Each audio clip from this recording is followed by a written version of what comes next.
সুস্বাদু পায়েস বানানোর জন্য 200 গ্রাম গোবিন্দভোগ চাল নেব। সেটাকে ঘিয়ের সাথে ভালো করে মাখিয়ে নেব। মাখিয়ে একটা কড়াই গরম করতে দিয়ে সেটা কিছুক্ষণ ভেজে নেব।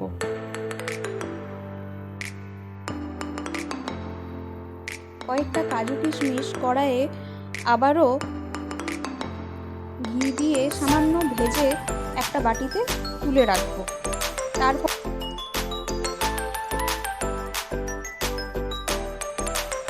দুধ ভালো করে ফুটে এলে তার মধ্যে 2 এলাচ, একটা তেজপাতা দিয়ে আরও কিছুক্ষণ ভালো করে ফুটিয়ে নেব।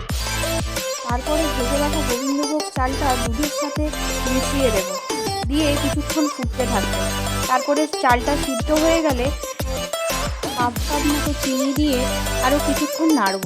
তারপরে কনডেন্সড মিল্ক দিয়ে আরও কিছুক্ষণ নাড়াচাড়া করে তারপরে কাজু কিশমিশ দিয়ে ভালো করে মিশিয়ে নেব।